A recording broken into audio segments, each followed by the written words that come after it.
and welcome to Connected Conversations for Creatives, a place where creatives like you can learn, grow, and connect. I'm your host, Jennifer Carr. In today's digital age, the world of social media has transformed the way we communicate and connect with others. It's opened up unprecedented opportunities for writers, authors, and a vast collection of creatives by offering up dynamic platforms where they can share their work, connect with fellow creatives, and build a supportive network. For authors specifically, it's become a powerful tool to showcase their work to a global audience. With the click of a button, writers can share their thoughts, portions of their writing, and engage with readers and fellow authors from diverse backgrounds.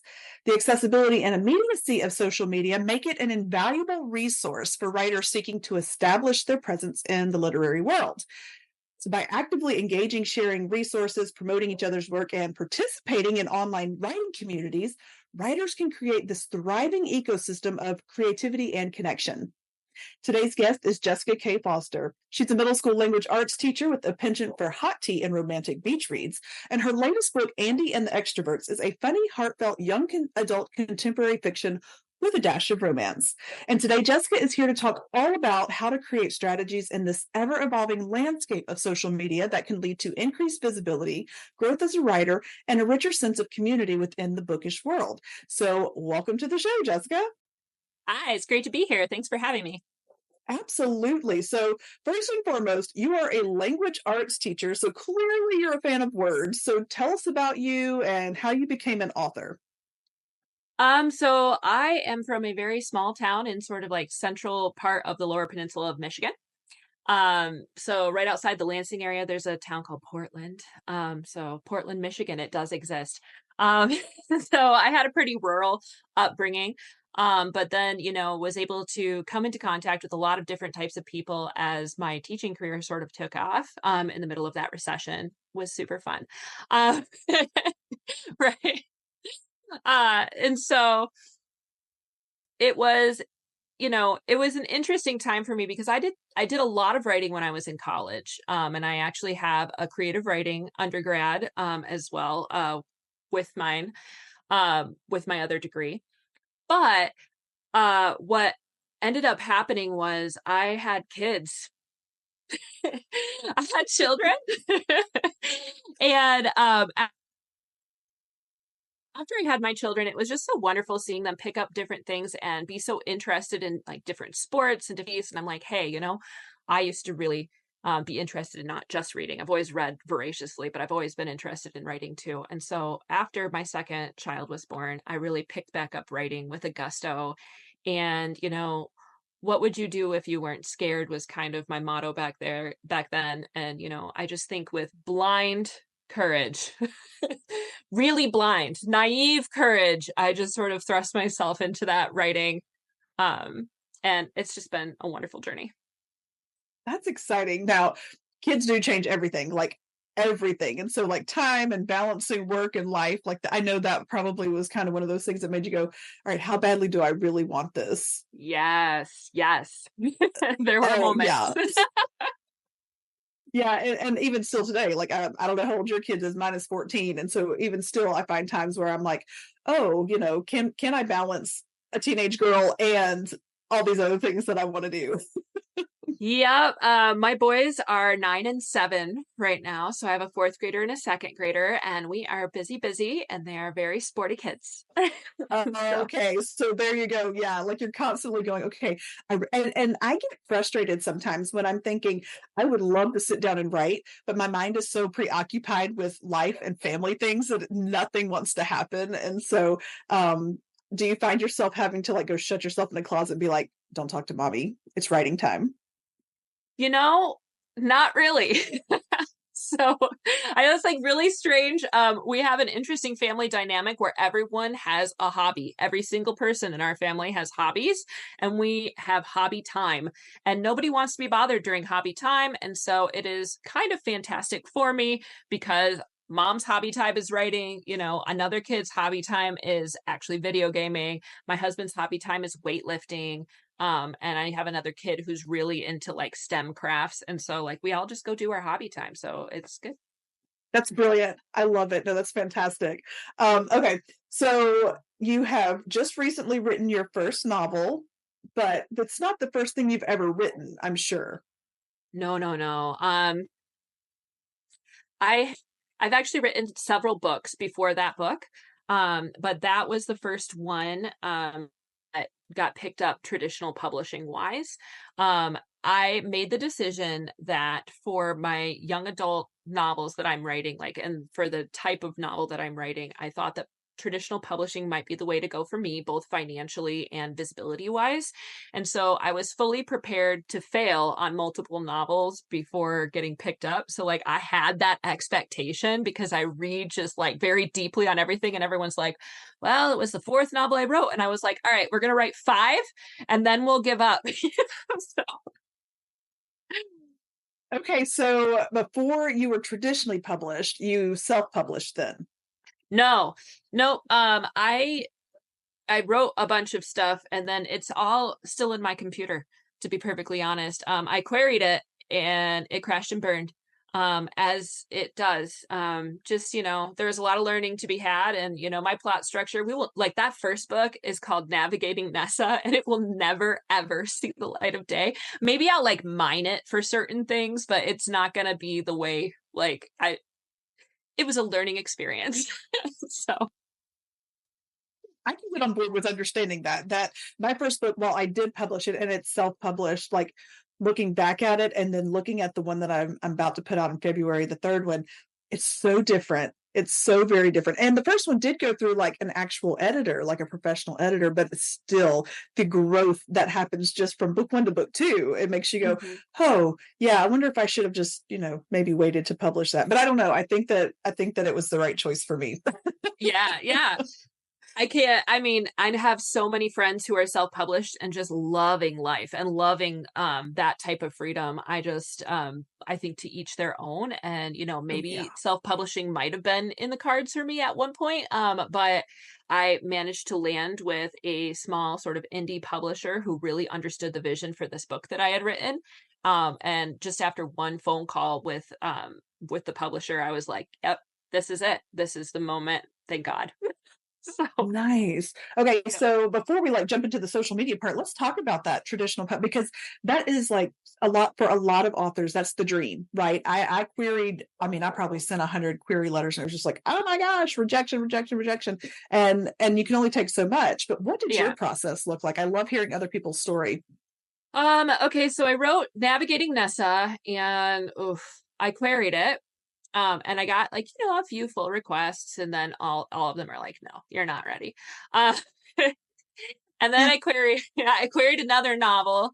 I don't even remember what that one was called. It's had like 12 different names. And that one also crashed and burned.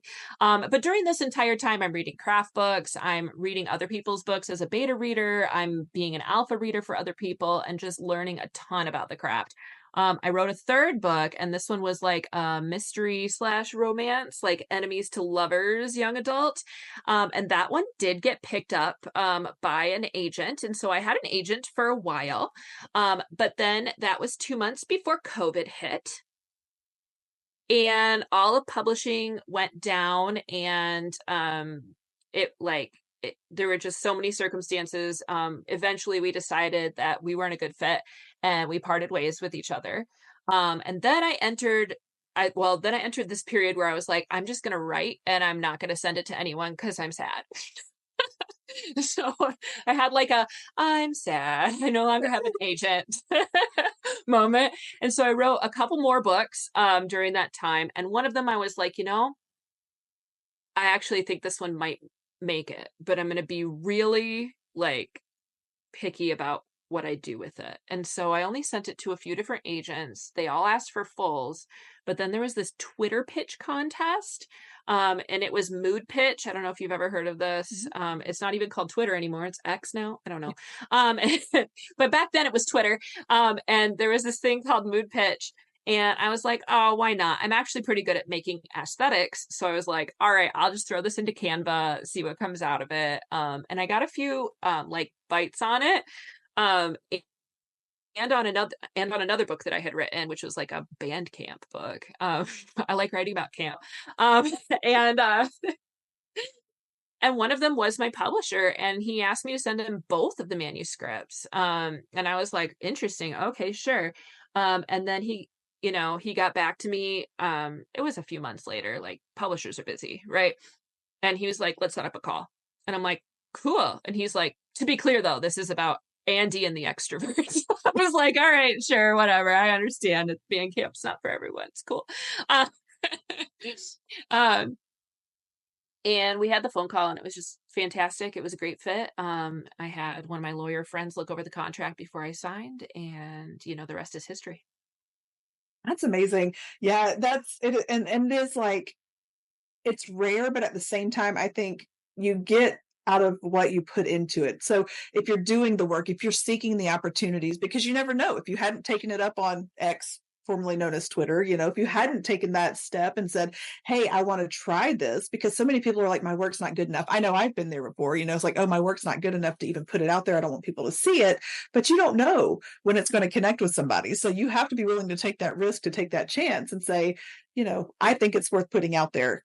Otherwise, nobody's ever going to read your book. Yeah.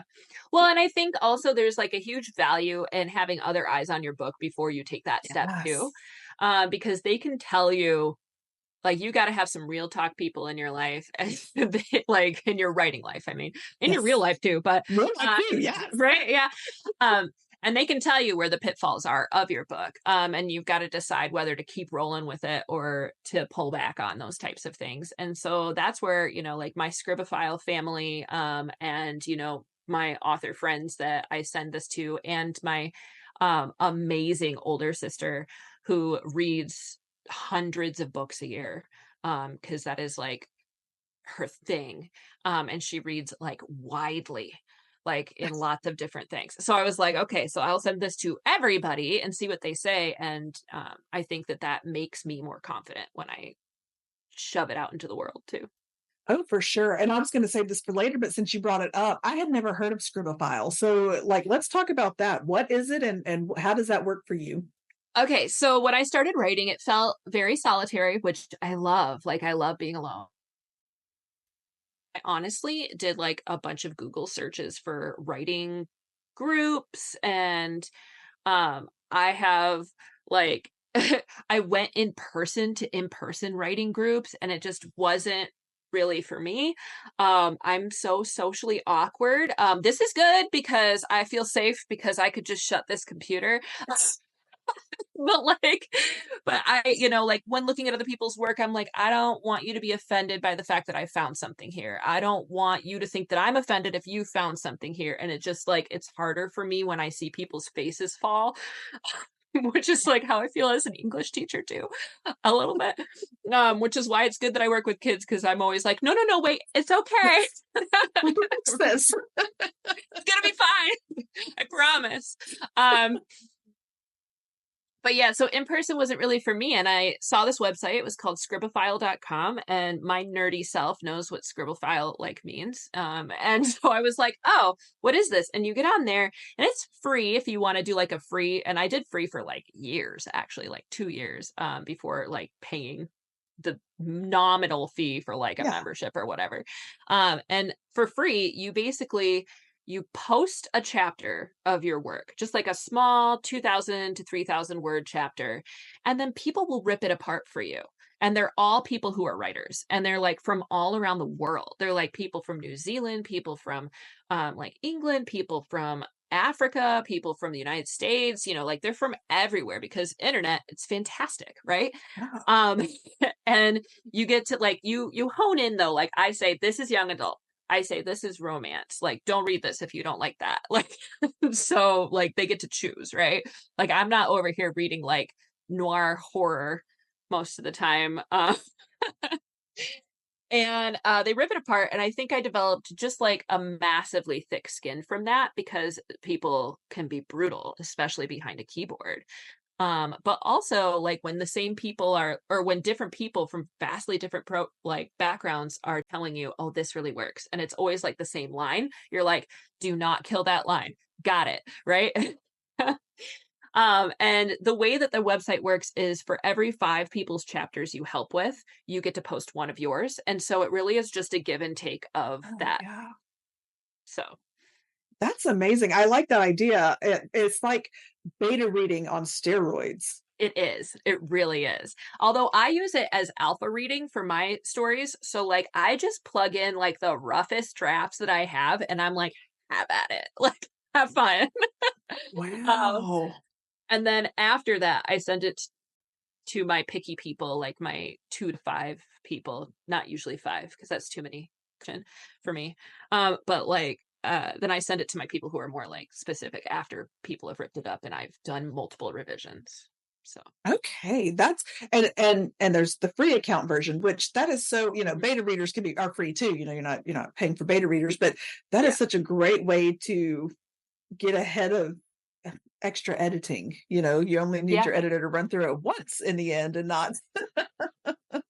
yeah. And then I get That's to like make really good relationships with my beta readers because they're not looking for spag, they're not looking for spelling and grammar. They're looking, I'm like, if there's any grammar stuff, just leave it alone. First of all, I'm an English teacher, I'll fix it later. Like it's gonna be fine. Like yes. but like second of all, this has been run through. Like I'm just looking for the plot holes now. I'm just looking for the character inconsistencies now. Yes, like give me some good developmental feedback. I love Right. that is probably one of my favorite parts is the developmental like feedback that I get from because that's what I use my beta readers for is, Mm-hmm. I have about 5 to 7 usually that I'm like, just read it, put all these eyes on it. And I did have a rough experience this last go around. I had somebody, it wasn't really her genre, like you mentioned earlier, like Mm-hmm. you really need people who are honed into reading that genre. But she's like, I'll do it. And I was like, okay. And my mistake was saying, I know you and you'll be honest with me. And instead it was she had no connection to the story whatsoever. And so Oh I was like, yeah. it was kind of a waste of feedback. Yep. Well, and it's like really hard, I think, for beta readers to be like, I don't like it, Yeah. you know? But like it's so brave of them. So I'm like never going to be like, you don't like it, Like I would never do that. I'd be like, okay, why? Where did I lose you? What happened? Like where was the disconnect? And then you can kind of like subtly pull that out, right? And if it's somebody who doesn't read in that genre at all and they're like, well, I don't understand why we're doing this. And I'm like, well, that's because you don't understand the genre. Like, and that's Yeah. okay. I think Yes. I had a beta reader, not on this book, but on a different book, and they were like, why is everybody just like talking about their feelings all the time? And I'm like, have you ever read a romance?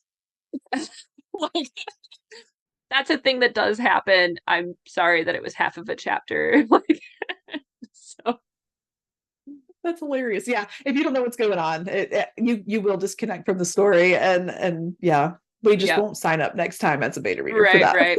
And that's okay. That's all right. Yeah. I've gained some beta readers. I've lost some beta readers. I think that one of the most valuable beta readers that I currently have right now is a teenager, because they're right in my target audience. They're like 17 years old, and she's like, "Okay, look." I'm like, "All right, I'm ready. I'm ready."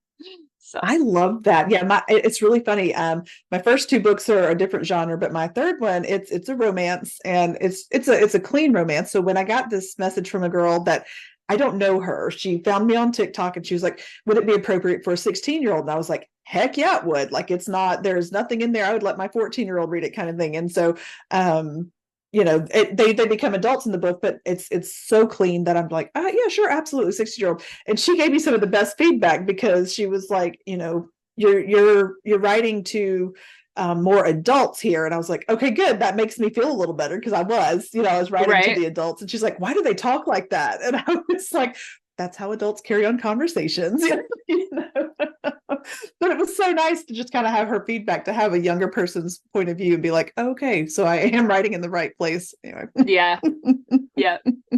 But I just like laugh too because like it's just like author to author so very different for like you could read a John Green novel. Those people talk like collegiates. Like but it works for him. Like it totally works. Like he has a full following for that. And like, okay, So More power to them, and to each their own. You will find your audience, and that's and right. that's one thing that let's talk about that, because to find your audience, I bet it looks a little different self-publishing to traditional publishing. So how did you do you have like there are so many theories on how, for those of us who are not traditionally published, how that works. Do you have to build your audience yourself, or does the publisher have that pre-established for you? How does that work?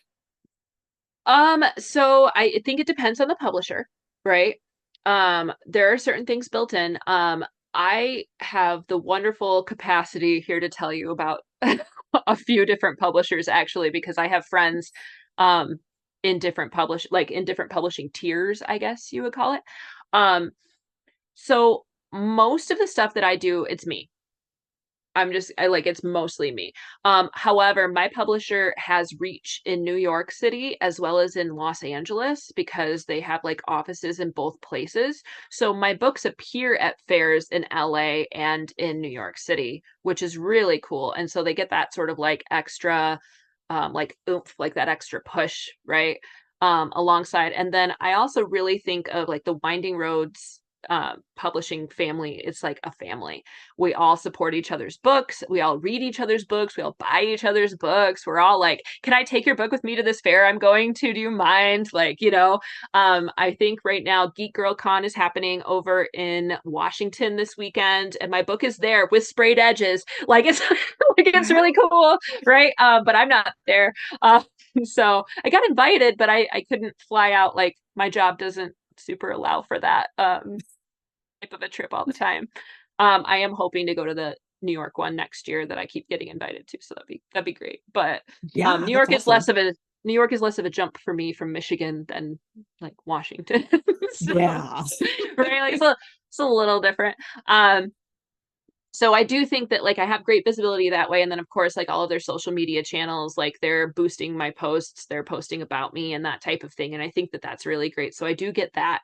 And I get like this personalized sort of experience with a small publisher that you probably wouldn't get with a larger publisher just because they have so many books they're churning out. And that's not their fault. It's just a different experience. Right. Um, that being said, I think that if you have a larger publisher, it's almost like you get to like pick and choose almost it seems like. Now I could be wrong, but I like have two author friends who are like Simon and Schuster, Penguin, Random House. You know what I mean? Like two friends who are Mhm. there and they're like they asked them, where do you want us to put the money that we have for your marketing budget? And so they got to choose like, well, I want to do a Goodreads giveaway. I want to do like those Goodreads giveaways are so expensive. I am Crazy expensive. like Yes. insane, right? Or I would like this to be Facebook ads, or I would like this to be, right? And so, but then like they're kind of almost hands off too. Like though they have amazing distribution, you can find them in stores all over the entire country. That's it. Then they have to start boosting their own signal after that. And so I would say that I get amazing advice from Winding Roads on how to boost. So like they're helping like mentor me in how to be a good marketer.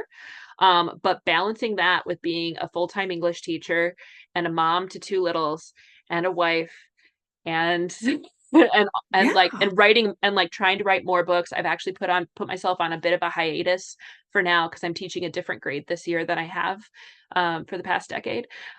So I'm trying to like come back into that and make sure that I am just at least being above mediocre in all of the other areas too of my life, like slightly above at least, hopefully. I'm trying. Um, but it's just always a balancing act, right? How much can I market versus how much do I need to write right now, or how much do I need to edit? I'm currently in line edits right now for the second book that I have that's coming out this winter, so I'm trying to put my energies there when I can. That's awesome. And what we don't always consider self-published or traditional whatever, we have set out to become our own business owners in so many Oh ways. yeah. And the less support you have from maybe a publisher and the more hands-on you have to be, you're responsible for all of your marketing, all of your PR, all of your Yeah. taxes, like all of these things. And we don't, that gets in the way of our art, and that doesn't even count life, Yep. like you were saying. And Yep. so we have to be able to leverage whatever we can, and sometimes that includes social media. And so I've been a social media junkie since MySpace came out. When I was old enough to get MySpace. online, right? Like I'm aging myself, but like that's what I started on, and I loved it. And it was just like, Okay, there's something to be said for the fact that we used to be able to choose our own theme songs, though. Like, show me a social yes, media place where I can do that. I feel For like there are real. none. There aren't any. And honestly, like, and setting song lyrics as your away messages and stuff like that. Like there was so many like I don't know, and choosing your top eight, and I'm mad at you this week, so you're out of my top Oh eight. my There gosh, the top eight. It was so much drama in high school because, oh like, we could all have MySpaces and, like, why am I not in your top eight? I was in your top eight last week. What happened?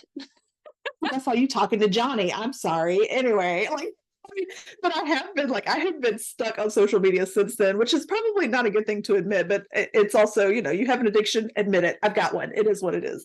Um, and so, back in I have always owned my own business, and other than the times when I was teaching, but that was a whole nother ballgame. But I've always been my own business owner, and so I started with the yellow pages. Like there wasn't a whole lot of ways to advertise on social media. People weren't using social media when I started my wedding planning business, and so it was the yellow pages. And now we have Facebook, and we have Amazon ads, and we have TikTok, and all of these things, and so we have to leverage those things to our advantage, but it's a tricky little world. Yeah, it really is. And there's no way of knowing, like, what you post is actually going to get attention too. Yes. Like things that I have posted that I have been like, oh, that's a throwaway post, ended up getting like a ton of traction that I'm like, wait, do I want this thing to have this much traction? Hang on, let me think about that for a second. I have definitely panic deleted a few tweets in my life where I'm like, nope, too many people, sorry. Didn't mean to be this dichotomous, inflammatory, whatever. Right? Which is unfortunate that those are the posts that get the attention, right? Because you're It going, is. but they're the ones that take off. And it's like, is it true that any attention is good attention? Any PR is good PR. No, that's not always true, No. especially when you're repping your own brand. Yeah. I think that, I don't know how much you know about all of the Twitter drama that's gone down over the past couple of years in the publishing industry, but Mm-mm. I think that has definitely proven that not all PR is good PR. It's been on the side of authors, it's been on the side of agents, it's been on the side of publishing professionals. You just have to be very. I hate to say that on social media you need to act like everything is all like dandy and stuff and you can't be real, because I know that that is a toxic thing. But if you're an author repping your own brand, you got to tread so carefully, like just so carefully on social media. Like you do not want to be seen in a bad light. And I like personally, I think that it's really hard sometimes when people ask you direct questions that don't have a comfortable answer on social media. And then your lack of answer also feels like an answer to them, which makes it even more inflammatory. But I've just kind of learned, like, I'm just going to step back from a lot of those. So, like, I'm stepping back. Like, I do have political opinions, but I'm stepping back from answering them on a public platform. I do have opinions about a lot of things, but my author brand is not a place to be answering a lot of those things. Yeah, and that's really hard, especially if you are working with, maybe you've written a book where, representation or whatever message that you're trying to support or get behind, and then how do you separate yourself, because on the one hand the book says you're writing this book even if it's fiction, and so that can get really sticky, and I've seen it, whether it's racial stuff, that whatever the case may be, like there's been a lot of authors who have taken a massive hit because they did express an opinion, and so how do you balance that? I don't know the answer, and if you know the answer, by all means, but I don't know. I think everybody has different experiences. And if you are writing a book that is own voices, like meaning this is a thing that's happened to you, no one can take that experience away from you. That's People true. can question the experience you've had. Let them, Yeah. you know?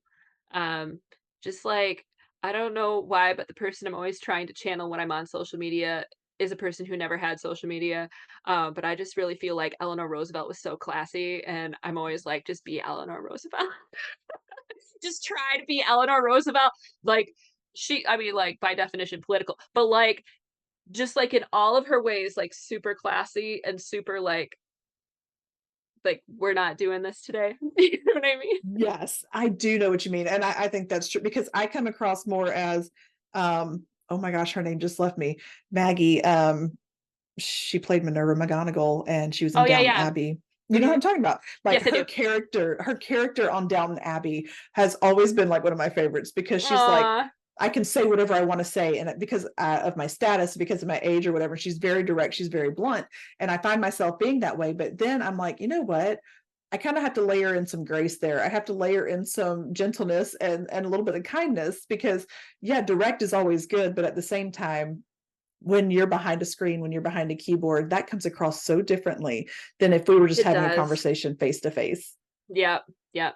And I always find too that like when I'm on the phone with people, or like even when we do something like this, like I'm still like at least slightly censoring myself, not because I think that what I'm saying is going to be bad, but because I'm not sure if everyone understands my humor. So I'm just like, okay, hang on. Not everybody has your humor, Jesse. So like you're gonna think things are funny, but nobody else is gonna think that's funny. So just chill. I can so relate because we are sarcasm is a love language in our family, and so and dark humor is just the way we deal with things sometimes. And so yes, I am the same way. I'm like, while you see me online, you don't see all of me online. And I think that's okay Mhm. too, I because do too. not everybody has the right to know all of you. And there are boundaries for a reason. Boundaries are good. Yeah. And you always want like on social media specifically, you always want like the attention that you're getting to be positive attention as much as humanly possible. Like I know that like we all have like human moments, but most of my followers that I have on Twitter, which is where I have most of my followers, which that's great. Um, but most of my followers actually happened because of posts that I made toward other authors where I was like, hey, you know what I really wish? I wish that there were more books like this particular author because I've exhausted reading every single thing she's read, right? And then like that author hopped on Twitter and she was like, "Oh, I've got you." And then she would like like tagged all her friends and all her friends followed me and I followed them and I bought their books and like it was like a whole like you want it to be that sort of positive. You don't really want it to be like nobody hate follows other people. It's not really that's rare. Only trolls do That's that. true. Yeah, So, exactly. I was going to say only those creepers do that. The yeah. ones who don't have your best interest at heart or don't want to see you succeed, absolutely. Yeah. So Twitter then has been the platform where you have had the most impact or felt the most success, that kind of thing. I do think so. I think that each platform has different abilities. I don't know that I make a ton of sales of my book specifically from Twitter, but that's where my writing community is, and that's where I feel hooked in, and that's where I feel plugged in. I think probably I'm making more sales based on Facebook groups, based on the fact that I'm a teacher in a community where I've taught all these kids for the last decade. You know what I mean? Or um, I'm, like I'm involved in other ways with like kids' lives, and like that type of thing, or like my hometown is pretty small, so like if someone's like, "I don't know who Jessica Foster is. Why is she like an like a local author?" And they're like, "No, it's Jessie Smith." And they're like, "Oh, I'll buy that." Like like, "Oh, okay, cool. That's awesome." You know what I mean? Um, Yes. right? And so I come from like just like a very supportive family and I come from a very supportive town and I know that not everyone has that. And I think that's mostly where my sales are coming from. They're being generated locally currently. But I do have faith in my writing ability, because my writing ability actually comes not just from writing, but from like observing other medias. Like I'm a huge Netflix fan. And I watch so many teen dramas, it's embarrassing. Like do you remember like the original OC? Like do Yes. you like when Yes, that I came out do. and it was Yes. like a vibe, right? Like and I'm a One Tree Hill girl and Yes. I'm a right and I'm a Kissing Booth fan and I'm a To All the Boys I've Loved Before fan and I watch everything that I feel like I would write, and I think that that's really helpful. And I also am a huge fan of graphic novels, and I keep a huge stock of them most of the time in my classroom. They've checked most of them out right now. I need to go get more. Um, Nice. but I keep a huge stock of graphic novels. I'm huge into like visuals and that type of thing. And so I do have faith in my writing to a certain extent that I do feel like I hope it appeals to some sort of like audience, you know? Yeah. Yeah, for sure. Um, So one of the things you mentioned getting sales and stuff from like Facebook and smaller areas.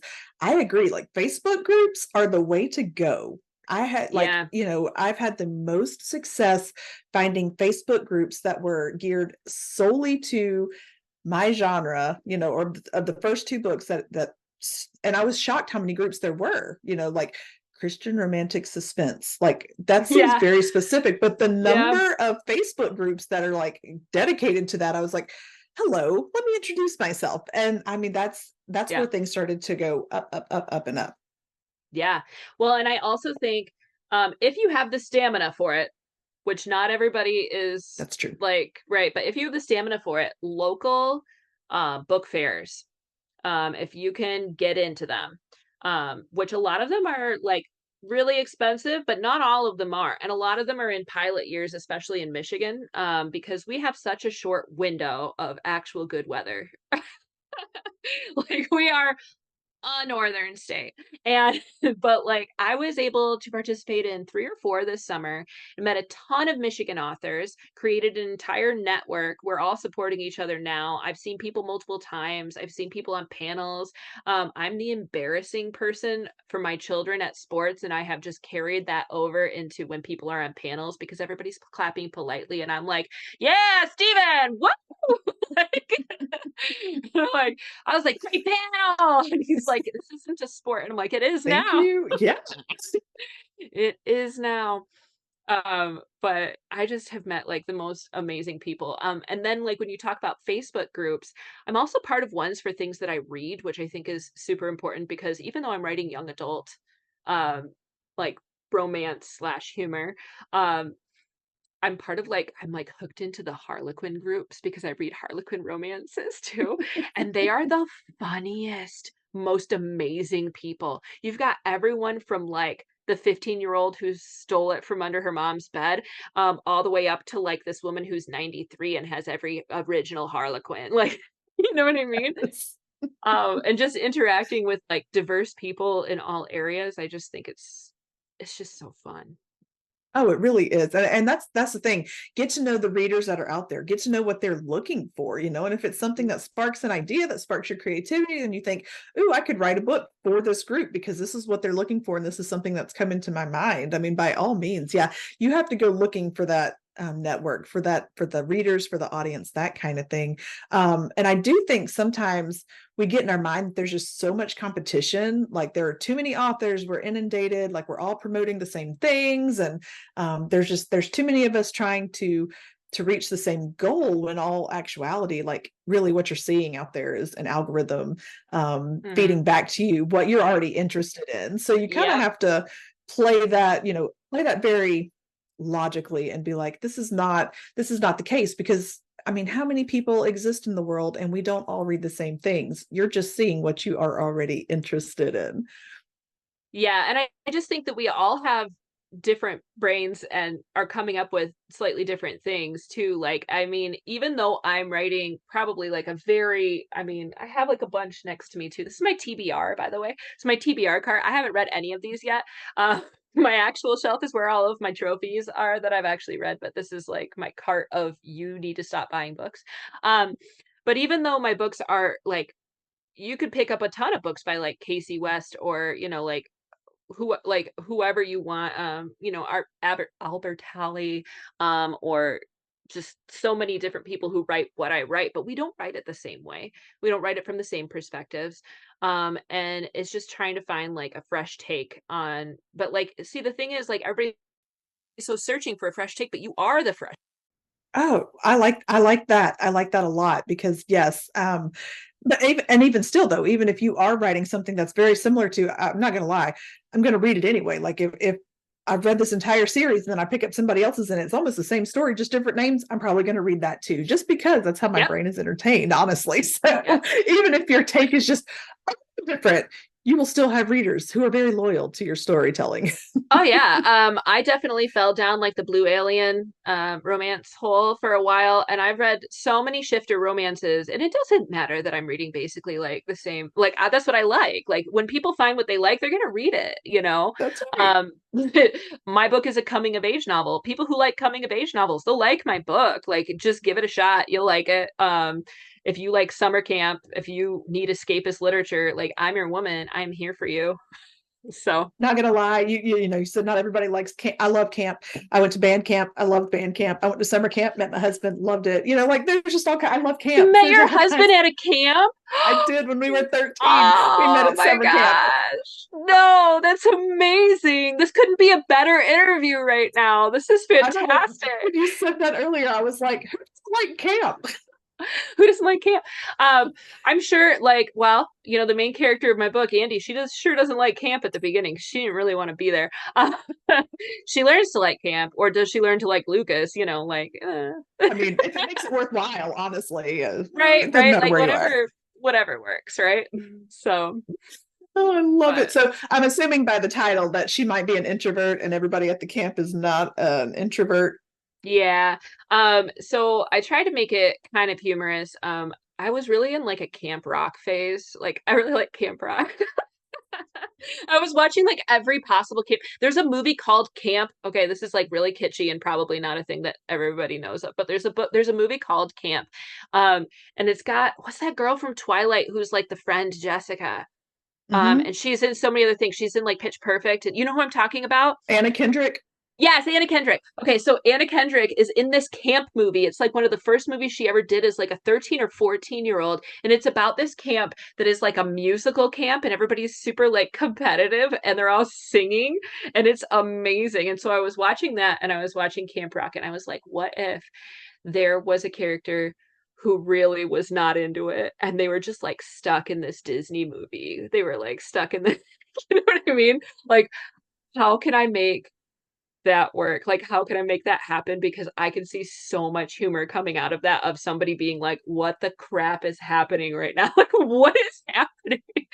Um, and so that's kind of like, I was like, yeah, we're doing this. And then I pulled a few like darker themes, like mental health themes into it because why is she so introverted? Like, had to be a question that was answered.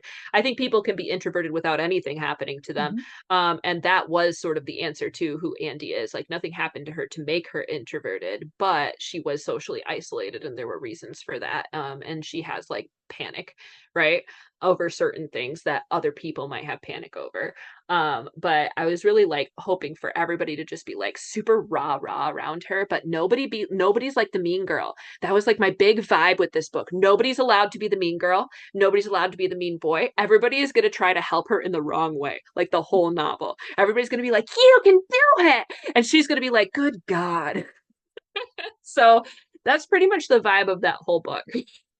Oh So, my gosh, I'm in love. I cannot wait. Like it's going on a TBR, like it needs to oh, yeah, happen yeah. because I can totally relate. Like nothing happened to me, but I am socially awkward and I am an introvert. Like by the textbook definition of an introvert, not shy, but I am awkward. So like this conversation, had we not had pre-show communication, would have been very, very strained and like, how you doing?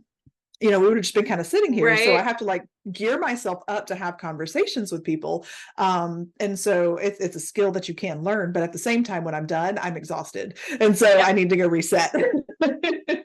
Yep, I already have plans for after this conversation because I'm exactly the same way. I have to gear myself up to teach in the morning. Like I listen to rap songs in my car on the way to work, like to specifically gear me up to teach.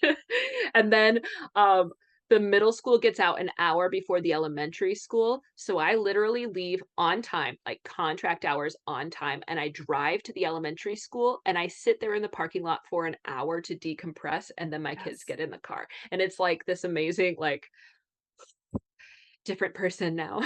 It's like an hour of silent therapy and it's wonderful. No, I totally get that. Yes. Bring my Oh, novel with that's me. funny. Yeah, Yeah. some days I can't even think straight to read, but yeah, I Yeah. just have to, especially when I've been around people. Not unfortunately. I'm excited. We're going to a Greek food festival after this. And so, like there will be more people involved and social situations. And I love the people that we're meeting. But at the same time, like when I get home tonight, I'm gonna be like, nobody talk to me because I have talked to too many people today. Yep, yep. Well, I really learned from so that's how I feel after I go to author things. Like I'm so happy to be there. I'm really happy you're buying my book. Even if you don't buy my book, I find joy in handing you a bookmark and being like, great on you for coming. I hope you find a book that you like whatever. Like that's fun to me. But the second we leave, like this last time I finally learned my lesson, I brought sweatpants with me and like a hoodie and like the whole way home, just like no music, nothing, just like full silence. And then I got home and I was like, okay, we're good now. Yes. Oh my gosh, I love it. No, we're kindred spirits in that, right. And I don't know if I don't know how often that happens for authors, but I have actually talked to several authors who are the same way. And I wonder if it has to do with our brain is constantly in gear and we're constantly, thinking of things and wanting to write things and planning things and imagining things. Maybe our brains are like, but you need this moment or 60, to Yeah. just decompress. I don't know. And I think that some people are really gifted for being like extroverted all the time who are writers, but I feel like they're kind of like the unicorns of writers. I do too. The I do rest of too. us are ambiverts or introverts. Like I'm probably ambivert, maybe. Like I don't know, I'm kind of introverted too. Um, like if I were at a party, would I be like trying to be the center of attention? No, I would not, you know. Um, Yeah. I'd be going home and taking a bubble bath after. So I feel like maybe life has turned me into an introvert. So People will do that to you. No? yeah, I think Yeah. teaching does that to you too, because like you get so much social interaction all throughout the entire day that by the time you're done with it, you're like, I don't probably need to socialize with anyone ever again. Like Until in we're the gonna morning wake at up and least. right until the next morning. Like we're gonna do this 5 days a week for most of the year for like most of the rest of my life. So like that feels like enough social interaction to me. I totally get that. And I kind of took us off track there, but we were talking about It's your all book good. and all that. So how have you marketed this So Andy and the Extroverts, I definitely put that on like I don't remember if I put it on. I think I put it on Booksprout prior to for people to review. And then I gathered my crew who had already read it, poor things, before it got to my editor. And I was like, I'm gonna need everyone in my family to buy this. I'm gonna need, right? Like, I need you to just like out the gate make it look like it's already successful so that other people are like, oh, this is a thing, right? Like that's like that was like my goal. I reached out to local libraries. I reached out to libraries of places that I knew that I would be traveling within the next year. I reached out to any local bookstores that I had any kind of connection with. I reached out to um, radio stations, I reached out to newspapers, I reached out to schools, like just like the schools that I'm personally connected with.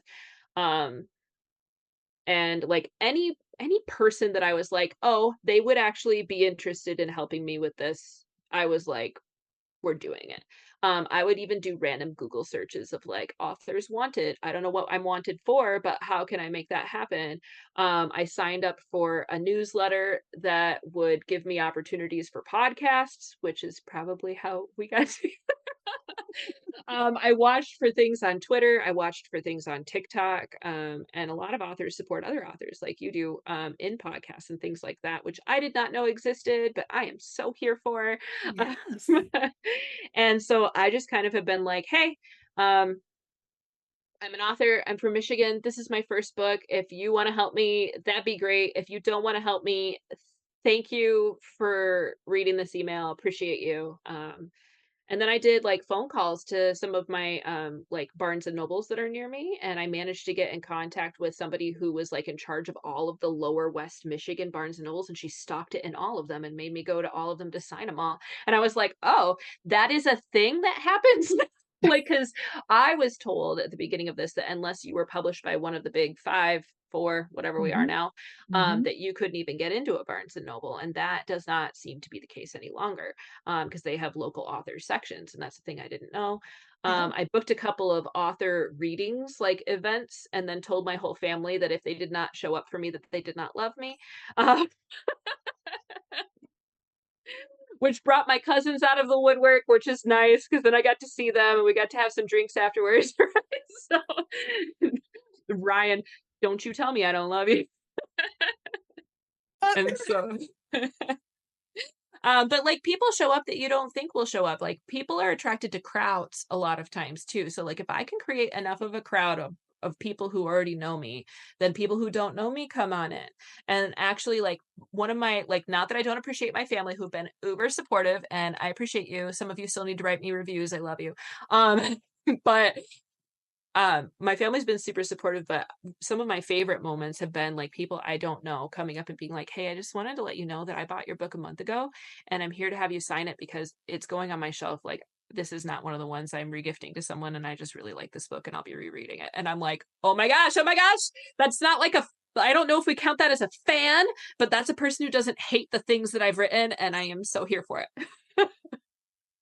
I love that. So what I'm hearing is one, you have to be willing to hit the ground running. Like there's a lot of footwork Oh yeah. involved. Like you just have to go out, but you also have to be open to hearing no, not right Oh now, yeah. or there's a lot of like you just have to do the work and go with whatever response you get and do it graciously. Oh yeah. And people like I've definitely been told no. Like I don't want to come across as the person who's like, "Oh, you just reach out and everyone says yes." That is not what happens. Less than half of the people that I have reached out to have said yes to me, and the other 60-70% either never even emailed me or called me back, or they were like, no." And I was like, "Thanks." All So, right. thanks for your time. I'm new. I don't know if I mentioned that. So, but yeah. Well, and in business, like you are granted up to about seven no's before people start saying maybe. You're like, that Mhm. is how business works. And so you can't just stop with one no sometimes. No, don't do it like every single day, maybe, but go back once you've exhausted your list, go back to the beginning and start over and be like, okay, have you had a chance? Maybe there's a new opening or you're focusing on something new or whatever. Like, don't just because you're told no once, don't take it as a final no. Just put it on the back burner and let it rotate back through the cycle and maybe Yep. they'll say yes next time. Yeah. I think a lot of people are really slammed, like especially book reviewers, all the time with tons and tons of people. And maybe this isn't the book that interested them enough to say yes, but maybe you read a different book and that's the one. Um, I think of it sort of like similarly to when you're querying a book. Like, not everybody's going to say yes, but the no's are not necessarily like, this is a bad book. It's like, I already have something similar on my list, or I don't have the spoons to be on board with you as like a new author, or like any manner of things, right? Like, could Yes. even just be like someone's mood when reading. Like, I don't, you know, and Yeah. maybe it is that your craft isn't there yet. And maybe it is that you're not popular enough on your own as an author yet for people to pick you up and also help. Because I think that it becomes kind of like a rolling stone, right?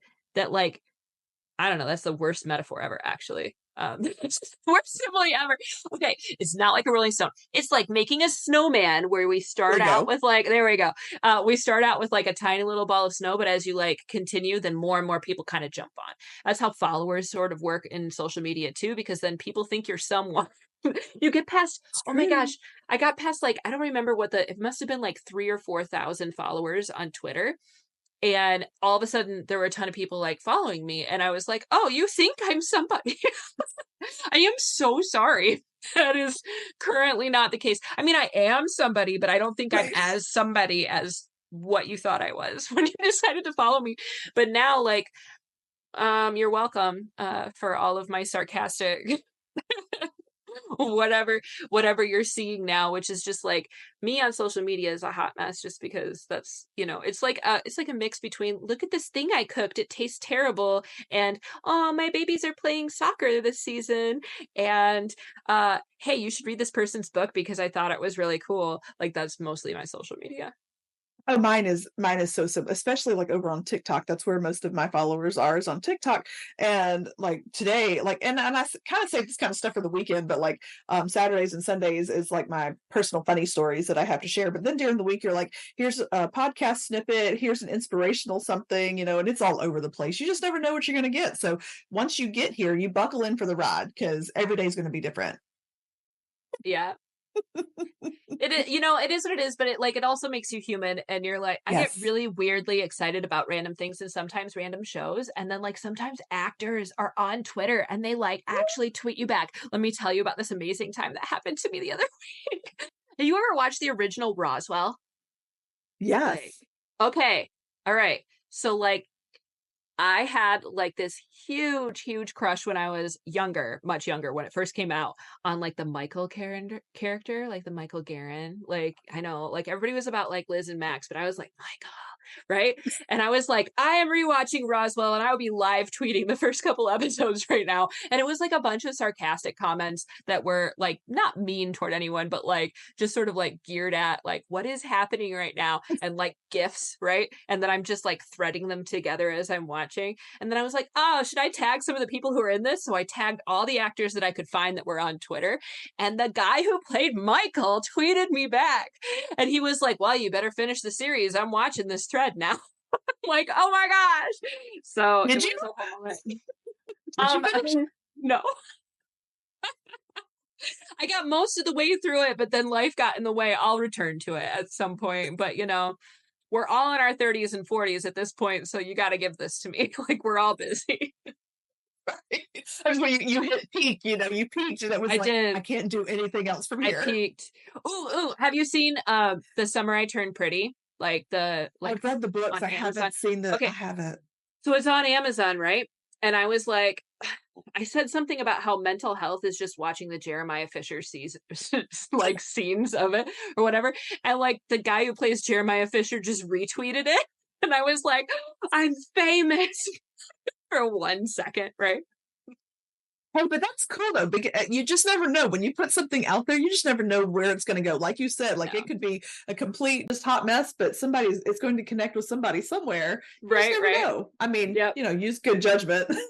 Use Use good good judgment. judgment. But I also think that like you can geek out over stuff, because like everybody has like a thing they geek out over. And so I'm never going to hide that. I'm going to be like, oh my gosh, look at this thing that I'm really excited about. And maybe it gets one like, but maybe it gets retweeted by the guy who plays Jeremiah Fisher. Like you never know. You So don't know. You don't know.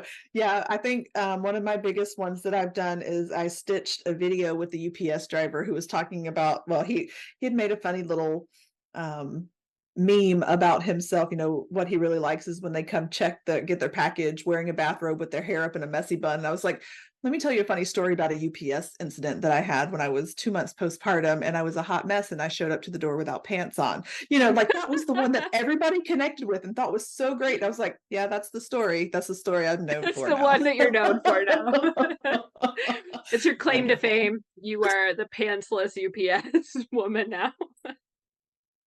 Poor guy. Never saw him again because I didn't open the door. Hey, we all have moments, and postpartum's no joke. Nope. So No no joke. joke. It was a rough go. Yeah. Anyway, so okay, we are at the point where we're gonna flip the script and you get to choose what we talk about. Okay. All right. What are you watching right now? What are you binge watching right now? Psych.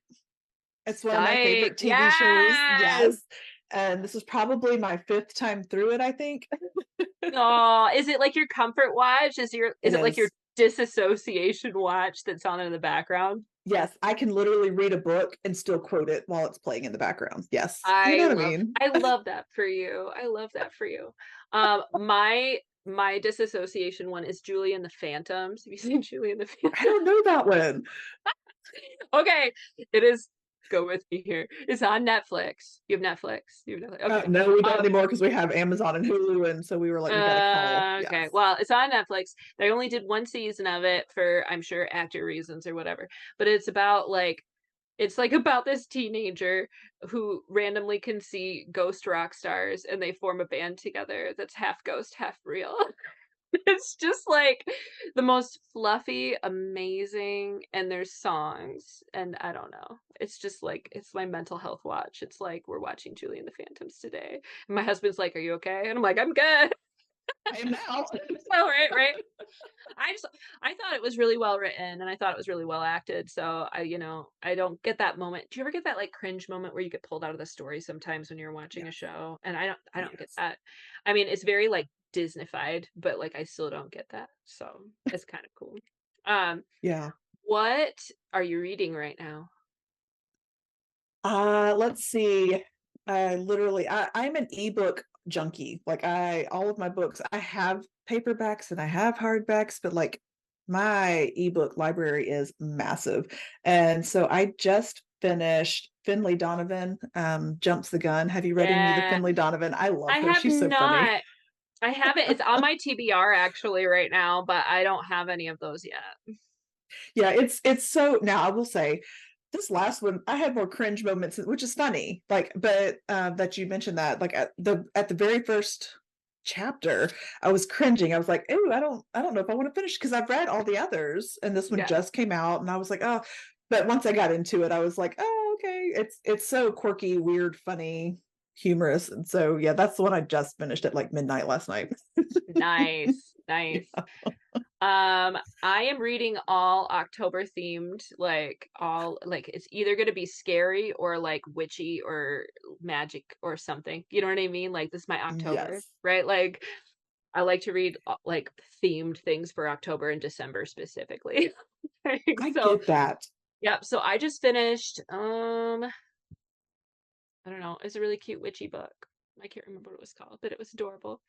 And I'm currently reading the irregular, like the super secret irregular society of witches or something like that. I just started like chapter one of that one. And I'm reading to my students right now, Don't Look Behind You by Lois Duncan, which is like a suspenseful, like young adult one as well. So we're all like fully themed over here. So we'll That's do so it. funny. I think there are two different kinds of October readers. You either have the spooky, scary thrillers, or like I'm on the flip side where I'm like, give me the warm, cozy Hallmark like Mm-hmm. fall. And so the Yeah. next one I have on my list is it's called Pumpkin Everything, and it's like I've read it before. It's a reread, and I Aw. don't normally reread books, but this is one that I will reread like every fall. So Hmm. So I'm actually reading both because the Super Secret Society of Irregular Witches is supposed to be like comped to the House in the Cerulean Sea. So it's supposed to be like super cozy with like side romance, right? And nice. that's actually my book club read for the month too. So that's like helpful, like two Yeah. birds, one stone. You know what I Yes. mean? Um, but the Don't Look Behind You one is part of eighth grade curriculum, so I'm just kind of like running with that one. But I'm like, oh, it's themed to October. And the kids are like, you planned that. And I was like, I the, wish. somebody planned that. Wish I could take the credit. Somebody planned that. I'm gonna go with it. It's probably not me and other eighth grade teachers. So I love that. I love when that happens though, when you're just like, oh yeah. And I'm really looking forward to like there's not really good like November reads unless you stick, I guess, with the fall or whatever. But I look forward to Christmas reads and looking for my Christmas reads. mhm. I love Christmas reads. Yeah. I like doing one of the you know how like they have like boxes that you can get where like you get a book and then like you turn to certain pages and they give you presents. I Like have seen those, but you I've know what never I'm talking gotten one. like Once Upon a Book Club does a good one. And then there's like another one. I don't remember what the other one is. But I like doing like just the December ones because I want presents in December. Totally get that. Christmas is like my jam. Like I there's love it. it's not just that I'm buying myself a book, it's that I'm buying myself a present on page 32 and 179 and I so like that. That's yeah. perfect logic. It makes perfect sense. I'm behind that. I think it does. And then my mom has kind of jumped on board with that. And for the last two Christmases, she just buys them for me. Okay, cool. Even Thanks, mom. better. I'm like, thanks, mom. That is actually what I want in life. So I just want more books. Oh, that's perfect. Oh my gosh. Well, okay. So, how can listeners connect with you and your work? Because clearly, when they connect with you, they are going to have a wild ride and it's going to be amazing. So I have a website. It is jessicakfoster.com. So pretty simple. And on there you can see me talk about my 5-star romantic reads, as well as like all of the places that I'll be appearing and what books I have coming out and which ones I have on back burner right now. It like goes back a while because like some of them will never see the light of day. So that's Yeah. kind of fun for you, right? Yeah. If you sign up for my newsletter, I'm writing a spin-off story that's coming out in like little sections, like the little Charles Dickens I am. Mm. And it's like a spin-off of Andy and the Extroverts from like the perspectives of the counselors that she has like the previous year when they were campers. And so it's kind of fun. Nice. And find me on Twitter, which is now called X at Jessica K. Foster. It's pretty simple. Instagram, it's just like just look for me, Jessica K. Foster. I'm there. And I think it's like Instagram is Jessica K. Foster author, and then Facebook I'm there, and I'm on TikTok too. But I think that one's Foster Jessica K because I was feeling formal that day, and I don't really know why. So, but I'm Just everywhere. mix it up. Just Google me. I'm there. And if you go to my website, you can hook into any social media for me. So, or email me. Okay. Tell me whether you loved or hated my book. That's good too. Oh yeah, and all of that'll be in the show notes, so they don't even have to Google. They can just click on the link, and it'll take them to all the places that you will be, and they Yep, can connect with you through the show notes. That's awesome. Okay, here's your big question. Are you ready for it? You've had all this time to think about it. I have. Yeah. Okay, what is one piece of advice or encouragement you want listeners to walk away with if they hear nothing else? If you hear nothing else and you are a writer and you're considering writing a book or you're halfway there or you've already written one, um, just be blindly brave and persistent. Blindly brave and persistent. And just, you know, I honestly, that's my best piece of advice because that's what got me here. I love that. I think I'm gonna make that the title of the show, like blindly brave and persistent, because that's key. That's it. That's all you need. I Yeah. mean, also maybe some writing skills, but Writing you skills know, is good. There was a time when I really was honing my craft, and I still am. I'm still honing my craft. I think at a certain point you get a little like craft booked out. Yeah. yeah, But at this point I'm just listening to editor, like my editor, and trying to like fix the things that she's seeing. So excellent. That's awesome. Well, thank you so much for being here and hanging out today. This was fun. Like this you is never know when good. you're going to connect with somebody, but I was like, this was fun. Yeah, I had a great time. This is good. We'll go take our bubble baths later and decompress. Find That's our right. First, snuggies or our comfies or whatever we've got going on. that's right. First Greek food and then decompress. Yes, you can't do anything without feta. It's just I impossible. agree. I am on board with that theory. That's